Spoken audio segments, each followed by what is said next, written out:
इस्माइलपुर नाम के शहर में एक बड़ा व्यापारी रहता है। अरे मैनेजर साहब, शहर में लगे लॉकडाउन की वजह से गरीब लोग बहुत बढ़ गए हैं। क्या करा जाए उनकी मदद के लिए?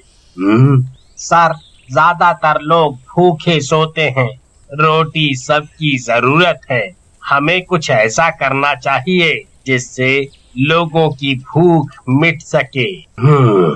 ठीक है, कल मैं सब्जी बनाने के लिए बड़े बर्तन और एक रोटी बनाने की मशीन ले लेता हूँ, जिसमें 1 घंटे में 500 तक रोटी बन सकती है। फिर हीरालाल अगले दिन एक खाना बनाने वाली मशीन के व्यापारी से मिलने जाता है। फिर वो व्यापारी उसे वो बड़ी मशीन दिखाता है और हीरालाल झट से उसे खरीदकर अपने यहाँ फैक्ट्री में लगा लेता है। अगले दिन वो रोटी सब्जी बांटते हैं। फिर शाम होने पर, सुनो मैनेजर साहब, आज का काम तो हो गया। आप शाम को फैक्ट्री की सभी मशीन बंद करके निकलिएगा। मेरे सपनों की रानी कब आएगी तू, आई रुत मस्तानी कब आएगी तू। ये रोटी बनाने की मशीन अभी तक कैसे चल रही है? अभी बंद कर देता हूँ इसे। जैसे ही वो मशीन के पास जाता है, एक डरावना विशाल भूत उसमें से निकलकर मैनेजर के सामने खड़ा हो जाता है। तेरी हिम्मत कैसे हुई मेरी मशीन छूने की? अब इस गलती का प्रायश्चित तू अपनी मौत से करेगा। कौन हो तुम भूत जी? मैंने क्या गलती कर दी? मुझे माफ कर दो भूत जी। मैं आपके पैर पकड़ता हूँ। तूने मेरी मशीन को हाथ लगाया, इस गलती की कोई माफी नहीं है। फिर वो भूत मैनेजर को मार देता है और उसकी बॉडी को मशीन में डाल देता है, जिससे उसकी रोटियां बन जाती हैं। फिर अगली सुबह होने पर जब मजदूर ये नजारा देखते हैं, पूरी फैक्ट्री में हाहाकार मच जाता है। तभी वहाँ हीरालाल पहुँचता है।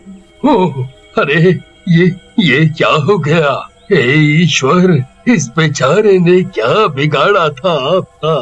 क्या किसी ने कुछ देखा यहाँ? नहीं मालूम मालिक, मैं सुबह आया तब यहाँ ऐसे मैनेजर साहब की लाश देखी। क्या अब गरीबों को खाना बांटने वाला काम बंद कर दिया जाएगा? नहीं, ये तो ईश्वर का काम है। मशीन की सफाई करो, आज शाम भी खाना बांटा जाएगा। शंभू, आज से तुम मैनेजर हो, तुम ये सारे काम की देखरेख करोगे।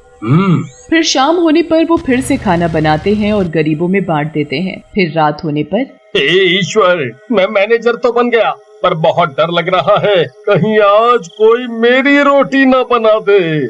जैसे ही शंभू फैक्ट्री में पहुंचता है, वो देखता है कि रोटी बनाने की मशीन फिर से चल रही है। अरे हे ईश्वर, ये मशीन कैसे चल रही है? कौन है भाई? कौन है? अरे कोई है? फिर जैसे ही वो मशीन के पास जाता है, वही डरावना दैत्यकार भूत उसके सामने आ जाता है। उसे देखकर शंभू की सिट्टी पिट्टी गुल हो जाती है। वो वहाँ से भागने की कोशिश करता है, पर वो भूत अपने हाथ को लंबा करके उसे पकड़ लेता है। कहाँ भाग रहा है? मेरा आज का शिकार तो तू ही है। मुझे माफ कर दो भूत जी। अब बन जल्दी से रोटी। फिर वो भूत शंभू को मार देता है और उसे भी मशीन में डालकर रोटियां बना देता है। फिर अगली सुबह होने पर जब फैक्ट्री में कर्मचारी आते हैं, वहाँ शंभू की लाश की रोटियां बनी देखकर हाहाकार मचा देते हैं। भाई, मुझे तो लगता है फैक्ट्री में कौन हत्यारा घूम रहा है जो इतनी दर्दनाक तरीके से सभी मैनेजरन का कत्ल कर रहा है। मुझे तो लगता है इस मशीन में कोई जादुई शक्ति है। जब से ये मशीन यहाँ आई है, तब से ही हत्याएं यहाँ हो रही हैं। हाँ। तभी वहाँ मालिक हीरालाल आ जाता है। हे ईश्वर, ये क्या हो गया? मालिक, मुझे लगता है आपको ये गरीबों में खाना बांटने वाला काम बंद कर देना चाहिए। सही कहते हो, मैं ऐसे अपने कर्मचारियों की जान खतरे में नहीं डाल सकता। ये सब मशीन के अंदर बैठा भूत सुन रहा होता है। कोई नहीं बचेगा, मैं सबकी रोटी बना दूंगा। अरे भाई, ये मशीन तो बोल भी सकती है। अरे भागो रे भागो, अपनी अपनी जान बचा के भागो। अचानक से फैक्ट्री की सभी लाइट बंद चालू होने लगती है। सभी फैक्ट्री से सिर पर पैर रख भाग निकलते हैं।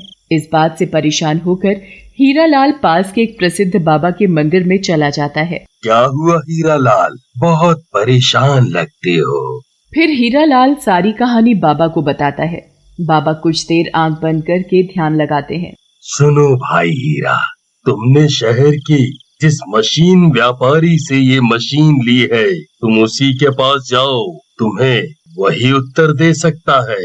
फिर हीरा जल्दी से अपनी गाड़ी में बैठकर उसी मशीन व्यापारी के पास पहुंच जाता है।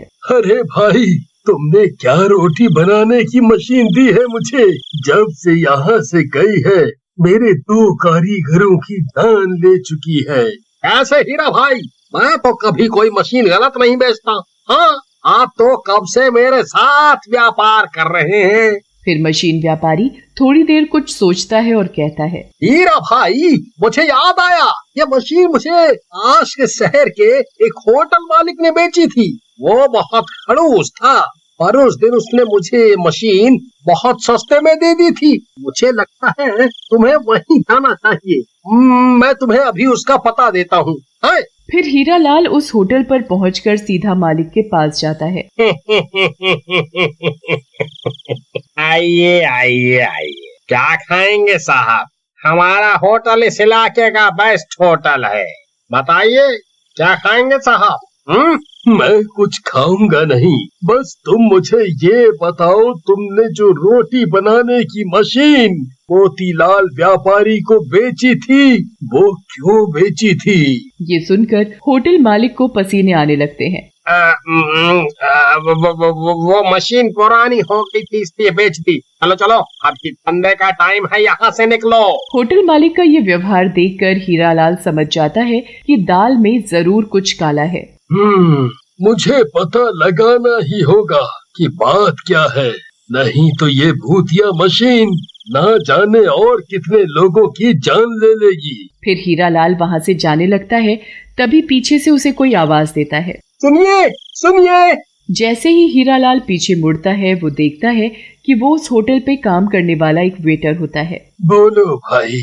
साहब, मैं आपको बताता हूँ कि माजरा क्या है, पर आप मेरा नाम मत लीजिएगा, नहीं तो ये खड़ूस सेठ मेरी भी जान ले लेगा। मेरी भी? क्या मतलब है तुम्हारा? तुम्हारी भी जान ले लेगा? फिर वो बताता है, एक दिन रात के समय एक पतला दुबला गरीब लड़का आया था। उसके पास खाने के लिए पैसे नहीं थे। उसकी माँ 2 दिन से भूखी थी। सेठ जी, कुछ खाने को दे दीजिए, चाहे सूखी 4 रोटी दे दीजिए। मेरी माँ 2 दिन से भूखी है। मेरे पास अभी पैसे नहीं है, पर जैसे ही मेरे पास आ जाएंगे तो मैं आपको पक्का पैसे दे दूंगा। मेरी मदद करो सेठ, मेरी मदद करो।